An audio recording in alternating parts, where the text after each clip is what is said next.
Hello, everyone, and welcome back to another episode of Tech Break by Friday. So, today I want to bring you a short beginner's tutorial for Gemini CLI. This episode might appear to be more friendly towards developers or builders out there, but even if you're not like the most technical heavy person, you might find it helpful. I think you might wonder why I need another tool and where does it help me. So, let's dive in.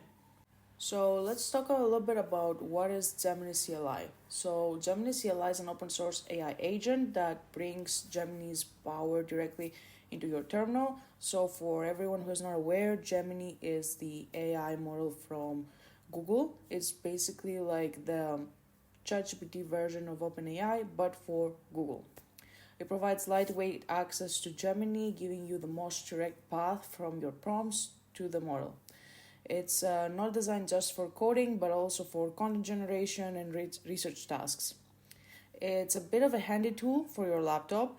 For me, for example, as a developer, I really like it that it also has Gemini Code Assist integrated, and it's basically Google's AI code assistant. So maybe we can see some sort of like use cases that you can use Gemini CLI, and then how you can play around with it and understand more on how you can benefit from that. So I would like to say that the best use cases so far are automation, code understanding, research tasks on the backend. So imagine that the CLI allows you to assign a task to an agent without constantly switching context of your work. Means, okay, you don't see it working, you continue doing your job, and then when this has been over with its task, you can check on the work. Uh, in the Oxford Economics papers, I found a really good paper of how context switching actually changes your productivity levels in a day. So I think this might be also like really familiar with developers or people that they are doing like desk office job, that when you switch your attention towards a specific task a lot more often, you'll find a bit more complicated to focus on again and again. So let's see some actual examples on how you can use Gemini CLI.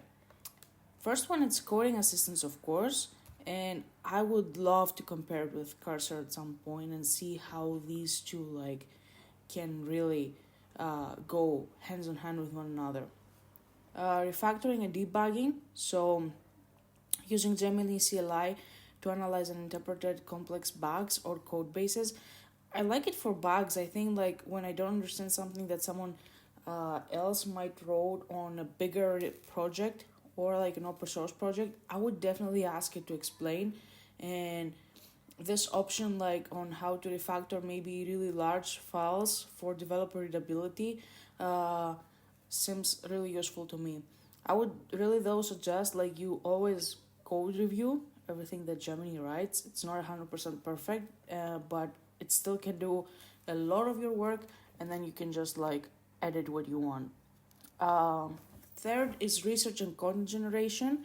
You can provide information from your documents, generate PDFs, presentations just from your terminal, and that I think is like really useful, especially for me that I do generate a lot of PDFs and a lot of presentations. I find it so useful. Just don't have to explain anything. Just analyze the files, generate, task done. Of course, I have to review it, but it's a lot better if someone does 80% of the work. So another one that I really had done a project on that we can talk on later is workflow optimization and automation.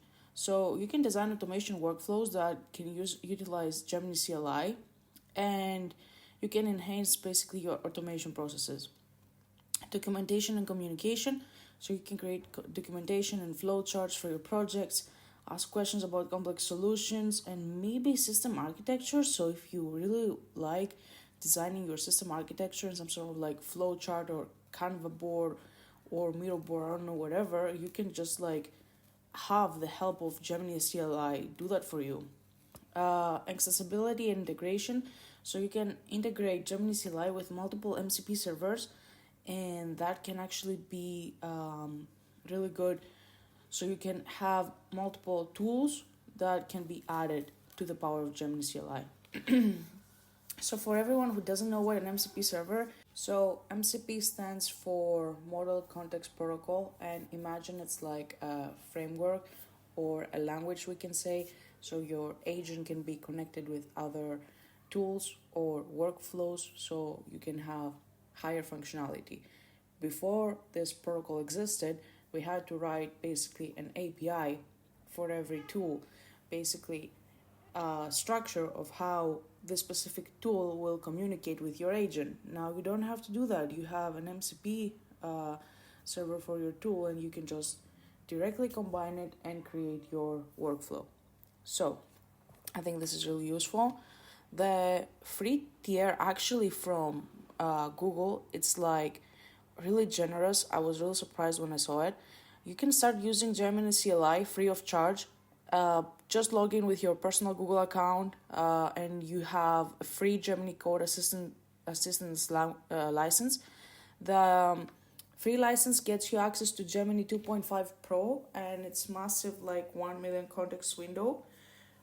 I would like to tell you that in order to ensure that you don't get over the limit, they offer the 60 model requests per minute and 1,000 requests per day at no charge. But this is like super generous, and yeah, if you don't like overuse it for any like heavy industry, I don't think you will like over exceed the 60 model requests per minute.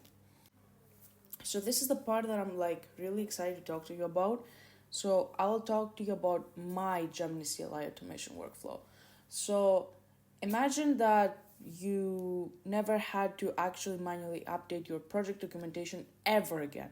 So documentation for developers can be a challenging task, as they must create a document explaining how their code works.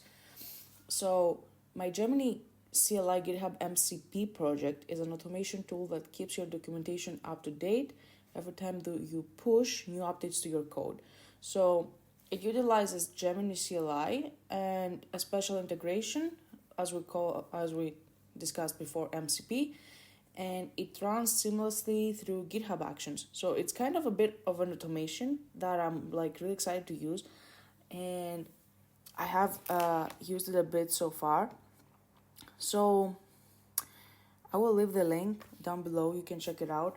I'm just like super pumped to see what it can do and how it can be improved. So let's give a step-by-step workflow. So step 1 is you have the automatic setup.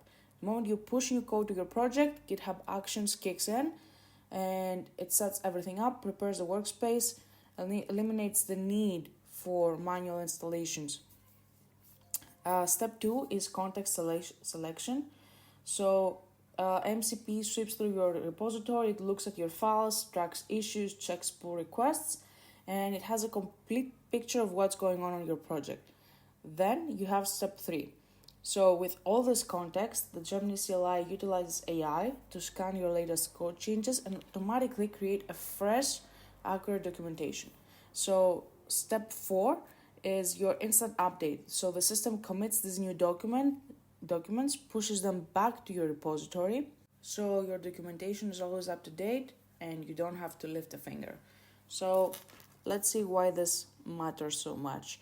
As you can see, I'm really excited about it. So it's a huge time saver. Developers can stop worrying about tedious documentation updates, focus on building features that matter. You can make fewer mistakes since most of your documents are generated automatically. You can just check afterwards if something has been committed. It's not so great, but at least like you don't get so tired about creating all of these documents. It also promotes best practices. So keeping your documentation most of the times effortless, it makes significant wins for both teams and open source contributors. Imagine you have like such a good collaboration with your team because you keep refreshing your documentation and you don't actually let it become rusty. So if you enjoyed this episode, please follow the podcast, leave a review, and share it with someone who's going to love it. Thanks again for listening. I'll see you next Friday, and I hope you'll keep building something new and cool. If you build anything, please leave a comment below what we have built, and I would love to take a look.